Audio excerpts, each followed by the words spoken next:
The first time I noticed the camera, it was a subtle glint of metal catching the morning sun. It was perched on the street lamp just outside my driveway, a small black eye staring at my front door. At first, I thought it was the city, maybe some new traffic monitoring system. But then I noticed another one, hidden in the tree line across my backyard. And then another, mounted on the HOA's community bulletin board, aimed directly at my garage. I clenched my jaw. This wasn't the city. This was them. I had been living in this neighborhood for over 10 years, and I had always managed to stay under the radar. Sure, I ignored half of the HOA's ridiculous rules, but I kept my lawn tidy, paid my dues, and minded my own business. But apparently that wasn't enough for Judith Whitmore, the HOA president and self-appointed queen of the neighborhood. Judith was a middle-aged terror with an overinflated sense of power. She treated the HOA like her personal kingdom, handing out fines like they were candy and lording over the neighborhood like a dictator. And now, apparently, she had taken it upon herself to install surveillance on my property. I stormed over to her house that afternoon, my fists clenched. Her place was a pristine, beige monstrosity with identical shrubs lined up like soldiers. I barely had to knock before she threw open the door, already wearing that condescending little smile she always had when she was about to ruin someone's day. "Ah, Andrew Prescott," she greeted, her voice dripping with fake pleasantries. "What brings you here?" I didn't waste time. "Why are there cameras pointed at my house?" Her expression didn't even falter. "Oh, those HOA security measures, we've had some concerns about compliance in certain areas." I narrowed my eyes. "Compliance?" She folded her arms, her perfectly manicured nails tapping against her elbow. "There have been multiple reports of questionable activity around your property, trash cans left out too long. A vehicle parked slightly over the sidewalk, and there was that incident with your fence not being regulation height last year." I scoffed. "You put up surveillance cameras because of trash cans," Judith sighed dramatically. "Andrew, the HOA has the right to monitor for violations. If you're not doing anything wrong, then what's the issue?" "The issue," I growled, "is that you're spying on me. That's illegal." She gave me a smug little shrug. "Actually, it's not. The cameras are all placed on HOA-maintained property, perfectly within our rights." I clenched my fists so tightly my knuckles turned white. I knew exactly what she was doing, pushing boundaries, seeing how much control she could exert before someone pushed back. Well, she had just found out who she was messing with. I wasn't some pushover she could intimidate into submission. I had dealt with worse than Judith Whitmore in my life, and I wasn't about to let her turn my home into her personal surveillance project. I stormed back to my house, already forming a plan. If she wanted a fight, she was going to get one. And I was going to make sure she regretted ever trying to play her little power games with me. I didn't waste any time. The moment I got back inside my house, I grabbed my laptop and started digging. If Judith wanted to play legal games, I was going to make sure I knew every single law, statute, and ordinance that could take her down. First, I checked the HOA bylaws. I had a copy saved from when I moved in, and after skimming through pages of meaningless jargon about lawn heights and mailbox colors, I found exactly what I was looking for. Nowhere did it say that the HOA had the right to install surveillance cameras on private homes or monitor individual residents without explicit consent. Next, I pulled up county ordinances. There it was, clear as day. A law prohibiting non-government entities from installing surveillance cameras in a way that specifically targeted private residences. That meant if Judith had placed those cameras in a way that directly monitored my home and property without my permission, she was in violation of local law. And then, just to be thorough, I dove into state laws on privacy and surveillance. Even better. The state had strict wiretapping and privacy laws that made unauthorized video surveillance a serious offense. If I could prove that these cameras were recording audio as well, Judith and her little HOA cronies were in some serious trouble. Satisfied, I spent the rest of the evening documenting everything. I took photos of every camera I had spotted, including their angles, positions, and proximity to my house. I even borrowed a pair of binoculars from my neighbor, Greg, who was more than happy to help once I explained what was going on. Greg had lived here even longer than I had, and he had no love for Judith either. He told me he'd already been fined twice last year for excessively loud wind chimes, which was apparently a violation she had made up on the spot. By the next morning, I had a full dossier of evidence. But before I took my next step, I needed confirmation that the cameras were actually recording. HOA installed cameras weren't inherently illegal, but if they were actively capturing footage of my property, that was a different story. So I set a trap. I took a large, empty cardboard box and wrote in big, bold letters, "Private legal documents do not touch." Then I placed it right at the edge of my driveway in full view of the cameras. I even tilted it slightly, as if it had been hastily left there. Then I waited. Less than 2 hours later, I got my answer. A familiar silver SUV rolled to a stop in front of my house.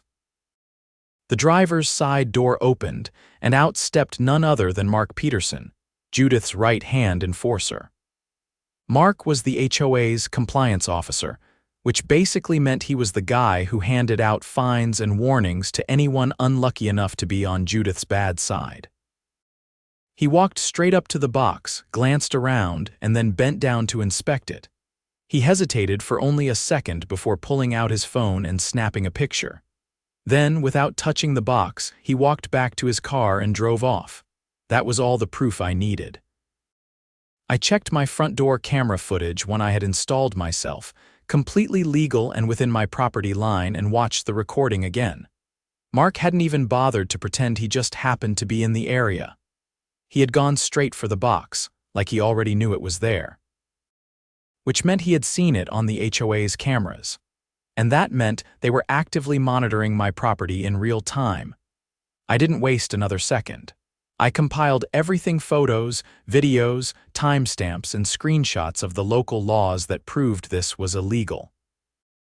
Then, I drafted a formal cease and desist letter, citing every legal violation they had committed. I demanded the immediate removal of all unauthorized surveillance cameras and threatened legal action if they didn't comply. I sent the letter to the HOA's official email, then printed a hard copy and hand-delivered it to Judith's doorstep. Less than an hour later, my phone rang. It was Judith. Her voice was colder than usual, laced with barely concealed irritation. She tried to play it off at first, acting as though I was misunderstanding the situation. She claimed the cameras were for community safety and that they weren't specifically targeting my property. I shut that down immediately. I told her I had undeniable proof that the cameras were actively monitoring me, that her enforcer had responded to something only visible on their unauthorized surveillance, and that I had already consulted with a lawyer. That last part was a bluff. I hadn't officially hired one yet, but she didn't need to know that. There was a long pause. Then she sighed dramatically and said she would look into it, but that I shouldn't expect much. That was fine. I wasn't expecting her to back down that easily. What I was expecting, however, was for her to make a mistake. And the next day, she did exactly that. The next morning, I woke up to the sound of a car idling outside my house. I moved to the window, pulling the blinds back just enough to see without being obvious. A black sedan sat at the curb, engine running.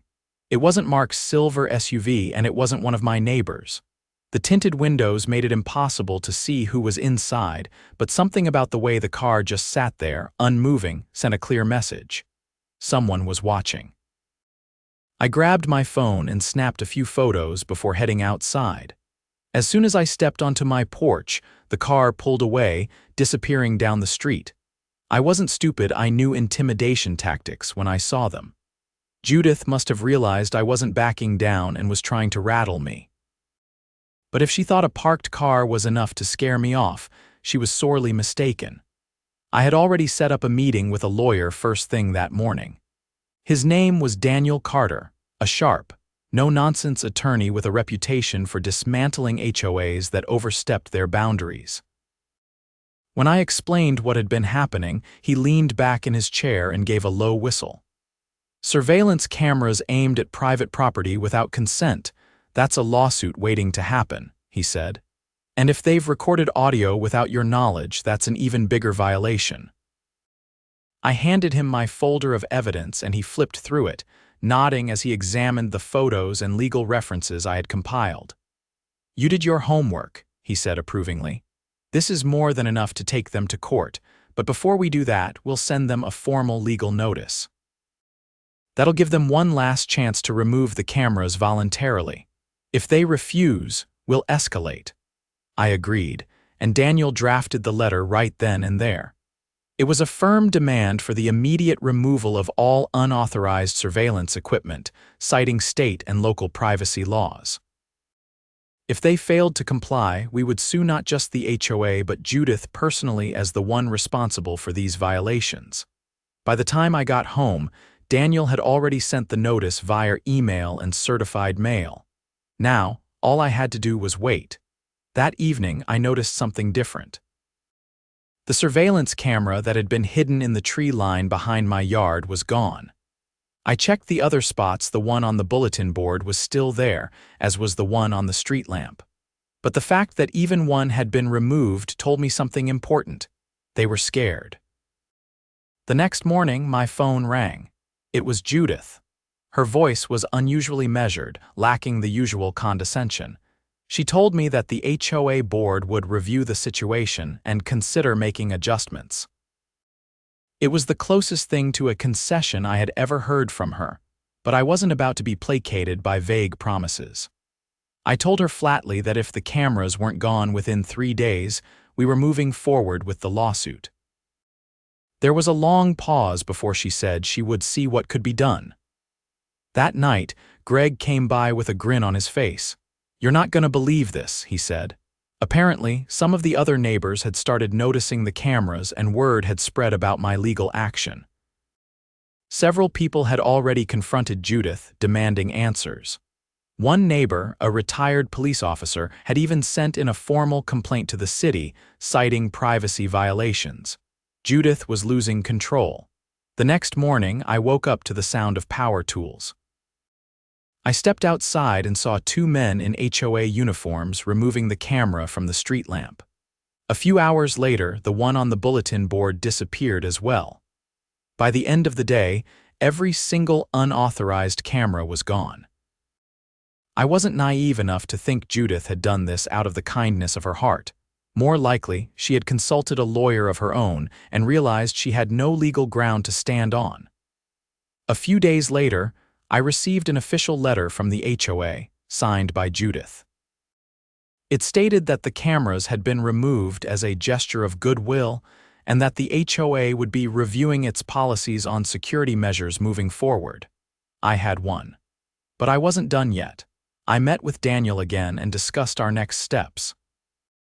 Since the cameras had been removed, an immediate lawsuit wasn't necessary. However, I wasn't about to let Judith get away with this without consequences.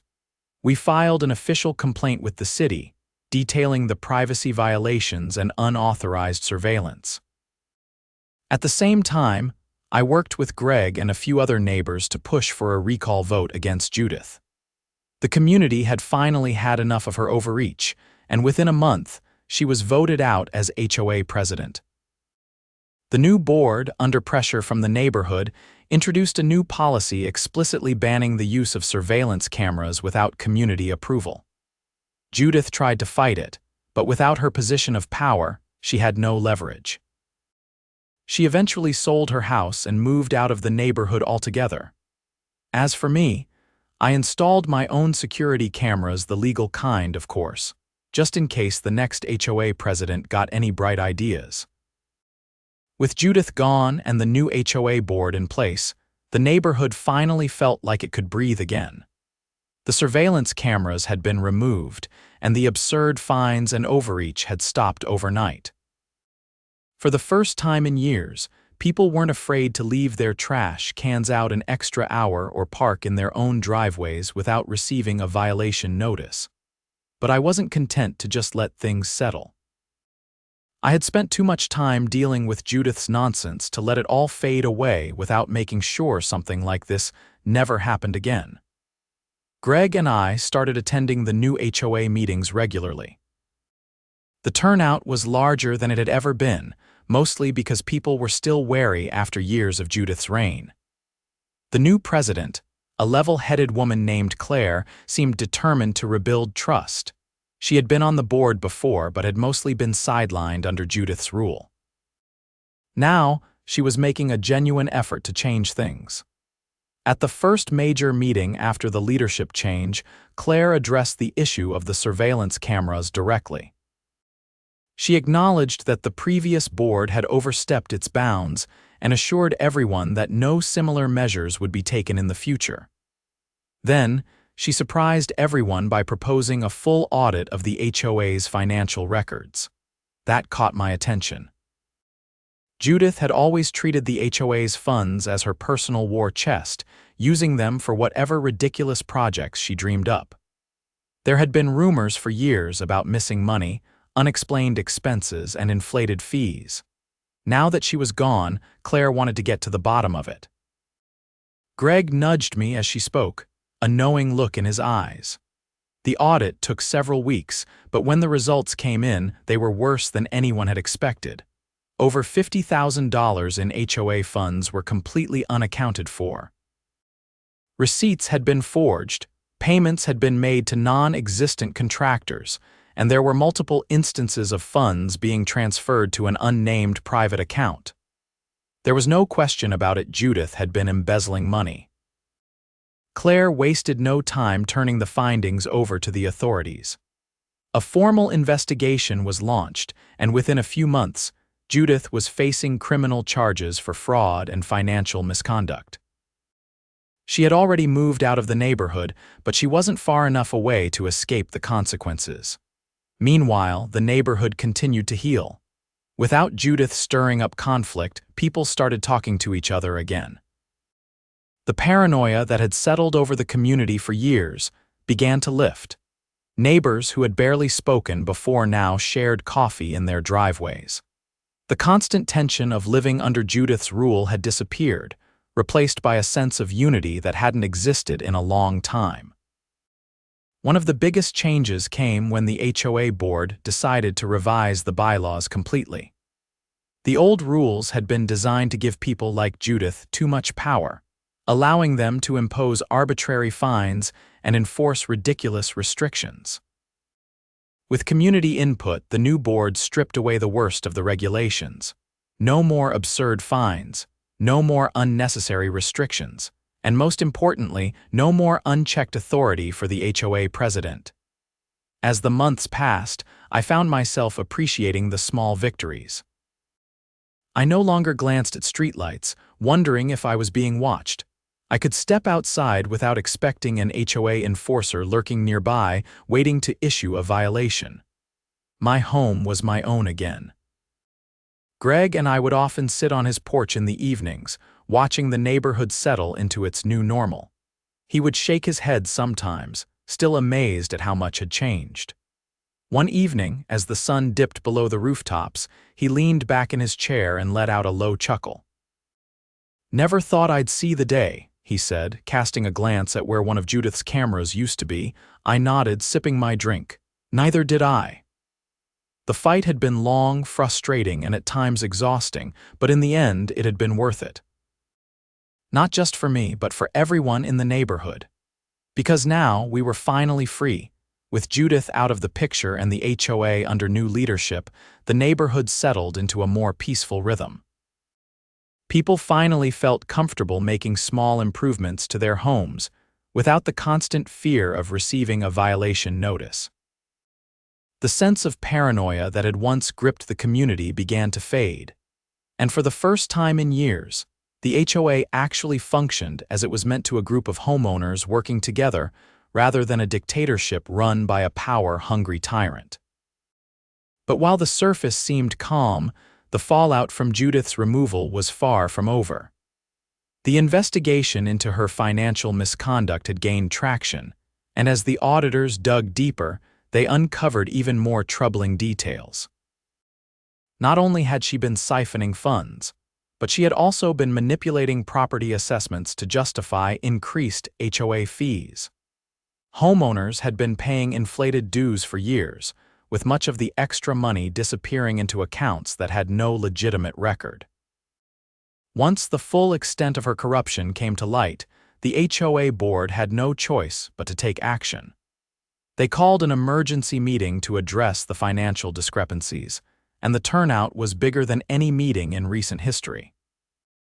People who had previously stayed out of HOA affairs now wanted answers. The room was packed, with some neighbors standing in the back, arms crossed, waiting to see just how deep the corruption went. Claire, now fully in charge, stood at the front of the room with a stack of documents. She wasted no time getting to the point. The HOA had been overcharging residents for nearly 5 years. The excess money, which was supposed to go toward neighborhood maintenance and improvements, had instead been funneled into unauthorized accounts. Some of those accounts had been linked directly to Judith. Others were more difficult to trace, but the pattern was clear: residents had been paying hundreds, sometimes thousands, in extra fees with no explanation. The anger in the room was palpable. People exchanged furious glances, and low murmurs turned into outright shouting. Homeowners who had struggled to keep up with mounting fees were now realizing they had been paying into Judith's slush fund. Families who had been hit with random fines had likely been targeted because they weren't cooperative enough. Greg sat beside me, arms folded, shaking his head. He had always suspected something shady was going on, but even he hadn't expected it to be this bad. Claire did her best to maintain control of the meeting, explaining that they were working with legal counsel to determine the best course of action. The money that had been stolen needed to be accounted for, and residents deserved refunds for the overcharges. However, since so much of it had been funneled away, recovering it wouldn't be easy. There was a heated debate over what should be done next. Some wanted to pursue a civil case against Judith, forcing her to repay what she had taken. Others demanded that the HOA cut fees immediately to make up for the years of inflated charges. A few even suggested dissolving the HOA entirely, though that idea didn't gain much traction since most people still understood the need for some level of neighborhood organization. In the end, the board agreed to conduct a full forensic audit. They needed to track every cent that had been misused before making a final decision on legal action. Meanwhile, HOA dues were temporarily reduced to prevent further financial strain on residents. The meeting ended with a tense but hopeful atmosphere.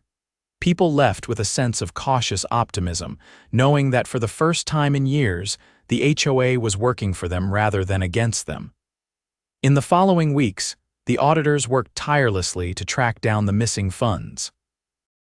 Some of the stolen money had been spent on Judith's personal expenses, luxury vacations, high-end furniture, even a down payment on a second home in another state. Other funds had been transferred between so many accounts that tracing them would take time. Meanwhile, Claire and the board filed an official lawsuit against Judith. She had already moved out of the neighborhood, but that didn't mean she was off the hook. Legal proceedings were slow, but the community was determined to hold her accountable. As all of this unfolded, I kept an eye on the neighborhood. While things were improving, I wasn't naive enough to believe that everything would be perfect overnight. There were still a few remnants of Judith's influence, former board members who had supported her or benefited from her decisions. Some of them had resigned, but a few remained, watching the changes with barely concealed resentment. One evening, Greg and I sat on my porch, watching as a few of the remaining cameras were finally removed from their posts. The last remnants of Judith's surveillance were being dismantled, piece by piece. Greg let out a satisfied grunt. "Never thought we'd see the day," I nodded. "Feels good, doesn't it?" He took a sip of his drink. "Yeah." but I'll really feel good when we see her in court. The case against Judith was moving forward, and while it would take time, the evidence against her was overwhelming. She had spent years manipulating the system, but now the system was turning against her. As for the neighborhood, things continued to improve. The new HOA board focused on transparency, regularly updating residents on changes and decisions. The culture of fear that Judith had cultivated was gone, replaced by a renewed sense of community. People no longer whispered about fines or secret cameras.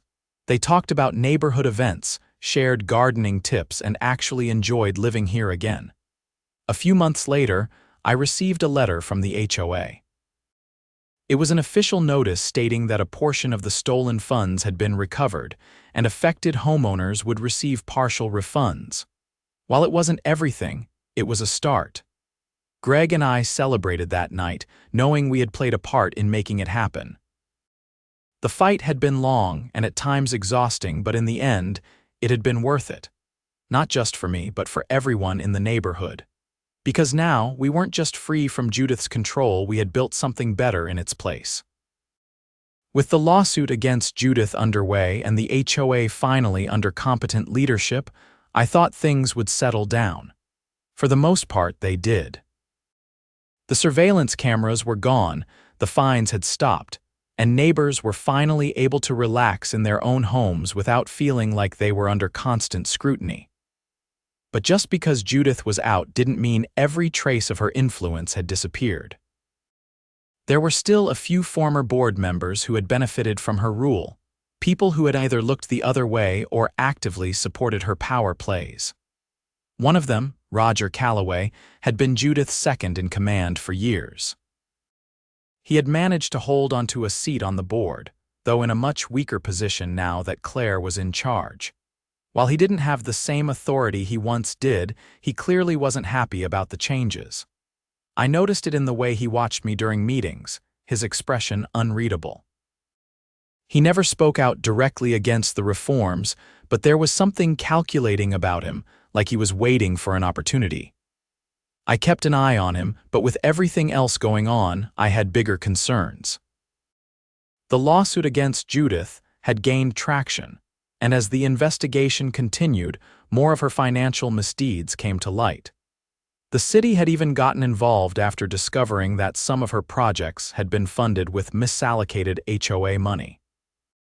It was turning into a full-scale legal battle, and with the mounting evidence, it was only a matter of time before she faced serious consequences. Then, something unexpected happened. One evening, as I was locking up for the night, I noticed a small envelope tucked beneath my front door. There was no name on it, no return address, just a plain white envelope. I opened it carefully, half expecting it to be some leftover HOA nonsense. What I found inside stopped me cold. It was a single sheet of paper with a short, typed message: "Watch your back." Not everyone wants things to change. I read it 3 times, my grip tightening. It wasn't a threat, not exactly, but it was a warning. And it meant that someone in the neighborhood wasn't happy with how things had played out. I wasn't the kind of person to be easily intimidated, but I also wasn't stupid. I immediately installed additional security cameras, the legal kind, of course positioned to cover my front porch, driveway, and backyard. If someone was trying to intimidate me, I wanted to know exactly who it was. Over the next few weeks, things remained quiet. The lawsuit progressed, the HOA continued cleaning up the mess Judith had left behind, and the neighborhood felt more like a community than it had in years. But then, my cameras caught something interesting. Late one night, a figure approached my house, staying just outside the range of my porch light. They lingered near my driveway, looking around as if checking for something. After a few moments, they turned and walked away, disappearing down the street. I reviewed the footage carefully. The person was wearing a hoodie, making it hard to see their face, but their build was familiar.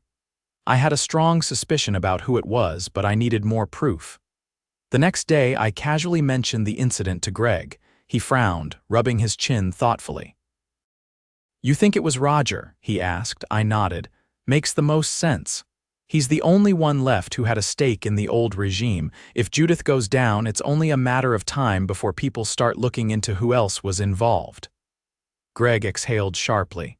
Wouldn't surprise me. He was always right there next to her, backing up every ridiculous rule she pushed. Maybe he's worried about what else might come out. I decided to test my theory. At the next HOA meeting, I casually brought up the security footage, making sure to phrase it in a way that suggested I had clearer images than I actually did. I watched Roger's reaction closely. Most of the board remained neutral, but Roger shifted in his seat, his fingers tapping against the table. He didn't say anything, but his body language spoke volumes. Later that evening, I received another anonymous message, this time in my mailbox. "Drop it." That confirmed it. Someone was nervous. I took the note straight to Claire. She read it, her expression darkening. "This is getting out of hand," she said. "If Roger or anyone else is trying to intimidate you, we need to put a stop to it now." We decided to bring it up at the next board meeting, ensuring that it was documented in the official minutes. The more attention we brought to it, the harder it would be for whoever was behind these messages to continue their games. As expected, Roger didn't take it well. He tried to downplay the situation, calling it paranoia and claiming that people were overreacting. But the more he talked, the more obvious it became that he was nervous. A week later, Roger abruptly resigned from the board. He sold his house shortly after and moved out of the neighborhood entirely. With him gone, the last remnants of Judith's influence were finally erased.